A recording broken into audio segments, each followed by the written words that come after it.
Hi guys భర్త మహాశైలికి విజ్ఞప్తి cinema అయితే అంత ఫుల్ కామెడీ అయిన సినిమా. కామెడీ కోసమే మాట్లాడుకోవాలి. ఎందుకంటే ఫ్యామిలీస్కి ఏదైతే కామెడీ కావాలో సినిమాలో ఉందన్నమాట. ఎక్కడ మనకి బోర్ అనిపించదు. కానీ ఆ ఫ్లాగ్ ఏదైతే ఉందో స్టోరీ లైన్ స్క్రీన్ ప్లే అది సెకండ్ హాఫ్ లో కొంచెం అక్కడక్కడ బోర్ కొడుతుంది. కానీ ఫస్ట్ హాఫ్ ఎక్కడ బోర్ కొడుతుంది. ఫస్ట్ హాఫ్ అంతా మెయిన్ లీడ్ ఏదైనా ఉందో రౌతీ జగర్తో మాట్లాడుకోవాల్సిన సత్య గారు. ఇంకో హీరో అనుకోవచ్చు అనమాట. ఆయన కామెడీ మామూలుగా లేదు సినిమాలో. ఆయన వచ్చిన ప్రతి ఫ్రేమ్ లో ఎవ్రీ మినిట్ కూడా చాలా అంటే చాలా నవ్వుకుంటా ఆయన కామెడీ అలా రాసుకున్నారు. అలాగే సునీల్ గారు కూడా ఫస్ట్ హాఫ్ లో చాలా అంటే చాలా నవ్విస్తారు. సో ఓవరాల్ గా సత్య గారు, సునీల్ గారు, రవితేజ గారు ఫస్ట్ హాఫ్ లో మాత్రం బాగా అంటే బాగా నవ్విస్తారు.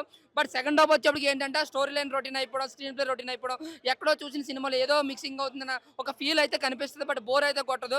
సో గత సినిమాలతో పోలిస్తే రవితేజ గారి ఇస్ ద బెటర్ మూవీ అన్న. మూవీ వరకు చూసుకుంటే ఎక్కడ మైనస్ లేదు. కానీ స్టోరీ ఫ్లాట్ ఏదో రొటీన్ గా అనిపిస్తుంది. అది ఒకటే మనకు మైనస్ కింద అనిపిస్తుంది. ఇంకా బీమ్స్ కోసం మాట్లాడుకుంటే సినిమాని వేరే లెవెల్లో పెట్టాడు. నిజంగా ఒక్క బీమ్స్ మెయిన్ ఫిల్లర్ అని చెప్పుకోవచ్చు. మ్యూజిక్ లో కావచ్చు, సాంగ్ లో కావచ్చు.